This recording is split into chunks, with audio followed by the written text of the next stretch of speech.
Ya. Selamat siang. Saya nama Eri Karyatno, Kepala Desa Demak Ijo, Kecamatan Karangnongko, Kabupaten Klaten. Pertama yang perlu kami sampaikan, satu, saya bangga kepada masyarakat saya, Mas Yudo prihatin. Di masa-masa yang sulit seperti ini, di masa-masa pandemi ini, beliau dengan hasil pertaniannya berbagi dengan masyarakat yang ada di Desa Demak Ijo maupun yang ada di Kecamatan Karangnongko. Beberapa desa telah dilakukan dengan membagikan hasil pertaniannya.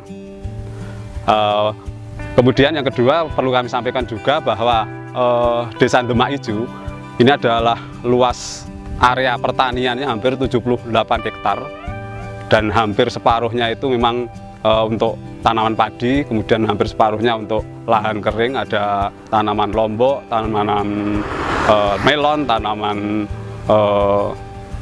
buah-buahan dan sebagainya, yang intinya memang kami selaku pemerintahan desa ini membebaskan untuk tanaman apa, komoditi apa yang nantinya bisa mempunyai harga jual tinggi. Satu yang terpenting bahwa kami sesuai dengan visi misi kami dulu, bahwa pertanian itu menjadi sesuatu yang andalan di Desa Demak Ijo dengan melihat lahan dan potensi yang ada. Artinya kami, kenapa pertanian? Karena kami punya lahan yang tadi saya sampaikan, yaitu 78 hektar. Kemudian kebutuhan air, ya kebutuhan air ini memang air dari bahasanya sumber utama untuk mengairi persawahan tersebut. Sehingga yang jelas kami memang satu, bahwa pertanian itu menjadi andalan di desa kami. Tentunya banyak hal yang harus kami capai bersama masyarakat Wani untuk mencapai bagaimana petani itu menjadi lebih makmur lagi atau menjadi sebuah profesi bagi pemuda atau pemudi untuk menggeluti pertanian tersebut. Pertama, kami melihat potensi, ya artinya di sini itu potensi utamanya adalah lahan pertanian. Dan hampir 74 hektar dari 78 hektar itu adalah lahan hijau. Artinya kami menggenjot ataupun memprioritaskan bahwa pertanian, entah itu tanaman padi, tanaman cabai, tanaman melon, ini menjadi komoditas utama di Desa Demak Ijo.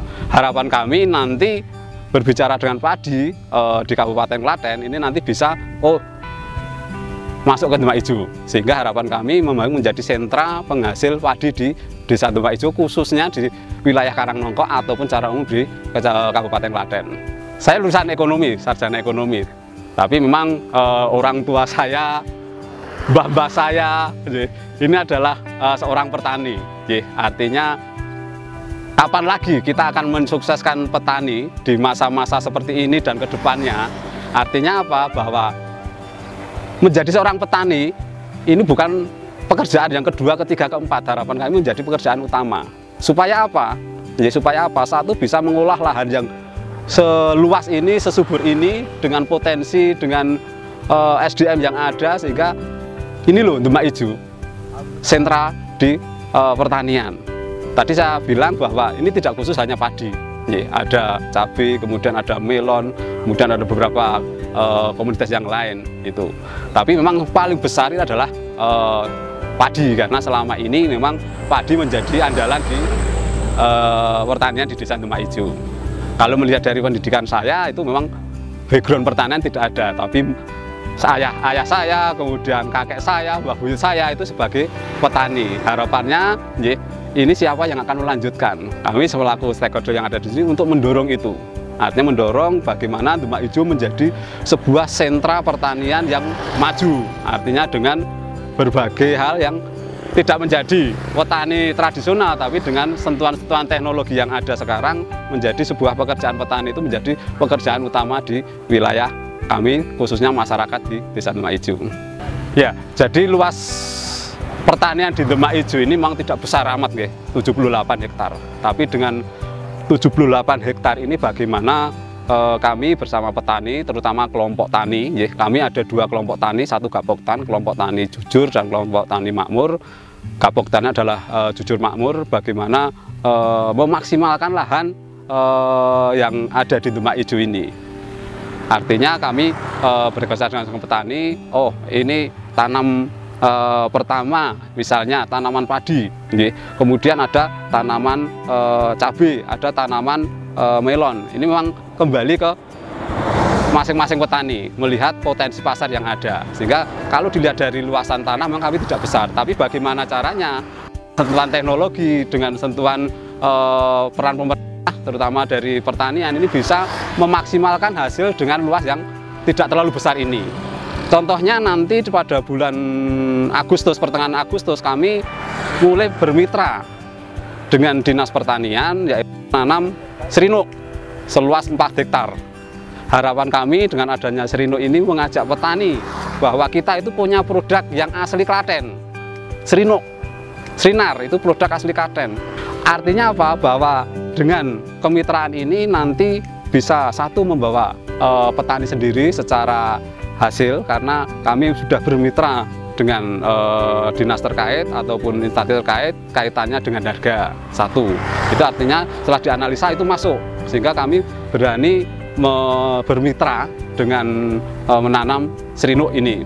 Harapan kami setelah tanam pertama nanti ada petani yang ikut menanam Serinuk, sehingga ini menjadi sebuah gerakan yang besar, sehingga Serinuk ini nanti juga akan membawa Demak Ijo menjadi sebuah sentra adanya beras Serinuk ini. Itu. Srinar Serinuk ini adalah varietas yang memang asli Klaten. Jadi kalau dulu menamakan Rojo Lele Gundul satu itu. Tapi ini varietas yang istilahnya sudah istilahnya kalau bahasa dulu kalau Rojo Lele itu hampir 6 bulan. Hampir 6 bulan, tapi ini 3 bulan sudah bisa panen. Dari yang jelas kami pengen mengangkat bahwa Srinar ini adalah padi milik Klaten. Supaya apa? Satu bahwa hasil yang didapat dari beberapa demplot ini juga tidak kalah dengan varietas-varietas yang lainnya. Tapi bangga nanti Demak Ijo bahwa ini menjadi sentranya beras Klaten yang namanya Srinar Serinuk ini. Bahwa semula saat ini kami memang berharap bahwa bahwa menjadi petani itu bukan menjadi pekerjaan orang tua, bahwa petani itu juga pekerjaan anak muda.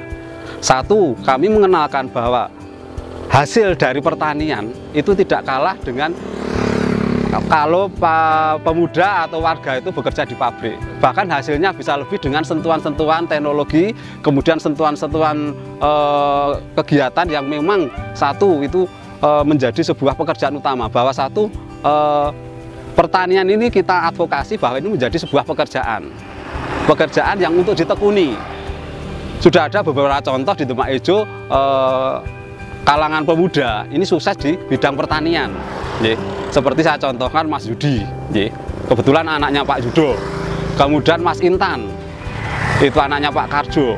Itu memang saat ini kalau dilihat dari sisi pendapatannya itu sangat jauh dengan bekerja di sebuah pabrik ataupun di kantoran selaku staf itu. Dengan dilihat hasil selama ini, memang saat ini masih perlu dorongan-dorongan kepada pemuda untuk yuk kita tekuni sebuah profesi sebagai petani ini. Saat ini mungkin kami berbicara tentang desa dulu. Desa pun membagikan bibit-bibit tanaman ke PKK. Ada 7 RW kami bagikan semuanya. Satu sisi untuk mencoba mengedukasi, untuk melihat dan melaksanakan namanya penanaman atau pertanian di dalam polybag. Satu itu. Kemudian yang kedua, saat ini memang mungkin di tempat di RW 3 itu ada tanaman-tanaman di dalam polybag sepanjang jalan. Itu yang mengelola adalah muda-mudi di situ. Bagaimana caranya dia mengetahui cara menanam, bercocok tanam di dalam polybag. Cara menyiram, cara memetik, sampai nanti cara pengolahan dan sebagainya. Itu memang di situ diberikan gratis.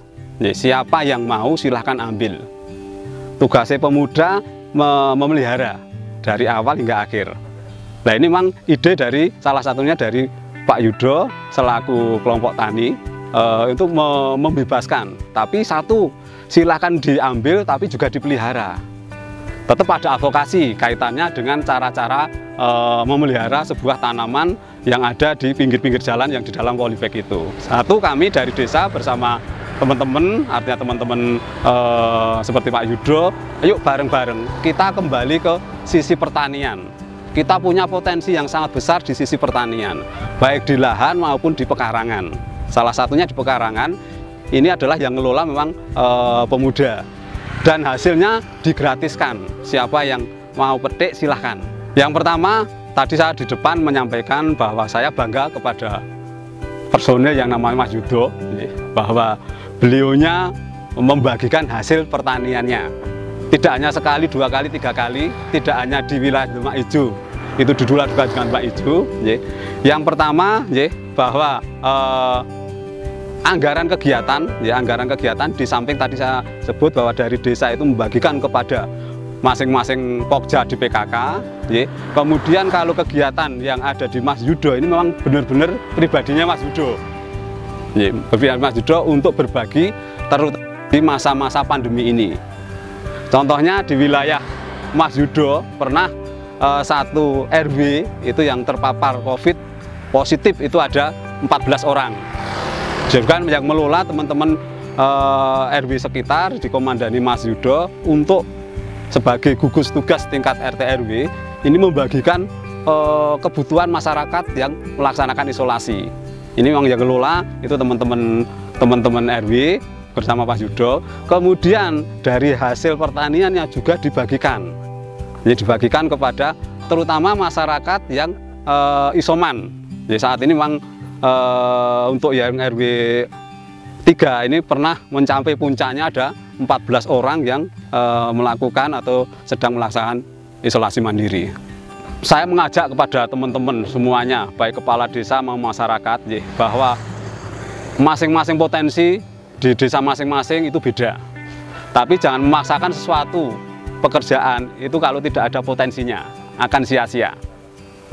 Dan juga misalnya saya contohkan tadi, saya sebagai kepala desa Demak Ijo, pertanian itu menjadi andalan kami. Juga dilihat dari pekerjaan masyarakat kami sebagai petani, memang saat inilah kami mencoba semaksimal mungkin, baik penganggaran dari desa, baik kegiatan, memang potensi di pertanian ini menjadi sangat penting dan menjadi prioritas. Kemudian yang kedua, saat ini di masa pandemi, di saat musibah non alam, bergotong royong. Artinya mungkin di desa masing-masing atau bersama-sama, itu harapan kami ada Mas Yudo baru di wilayah lain ataupun khususnya di desa Demak Ijo sendiri untuk berbagi. Karena masa-masa saat ini kegotong royongan ini memang menjadi sangat penting. Artinya imun yang paling utama ini adalah dukungan dari masyarakat sekitar, pemerintahan setempat, ini menjadi sangat-sangat dibutuhkan. Jangan sampai di masa pandemi ini kita istilahnya rasa kepedulian sosialnya kurang atau bahkan tidak ada. Dengan melihat saat ini pandemi yang kapan berakhirnya kita belum tahu, kita tumbuhkan rasa kegotong royongan, dan harapan kami muncul Pak Yudo yang lain di desa kami sendiri ataupun Pak Yudo yang lain di desa yang lain, kecamatan yang lain, untuk secara bersama-sama kegotong royongan, sekali lagi kegotong royongan untuk menghadapi masalah yang namanya pandemi ini. Dan secara umum harapan kami, walaupun pandemi ini tetap kita berkreasi dengan potensi yang ada supaya kita tidak bahasa kami tidak terlalu larut dalam pandemi ini. Harapan kami tetap ekonomi harus jalan. Bagaimana caranya, kita juga tetap akan melihat potensi yang ada di masing-masing desa. Harapan kami ke depan, Demak Ijo sekali lagi, harapan kami ke depan, Demak Ijo menjadi sebuah desa percontohan ataupun desa penghasil dan agro-agro yang lainnya, supaya apa? Desa kami, Demak Ijo, masyarakatnya adil dan makmur. Terima kasih.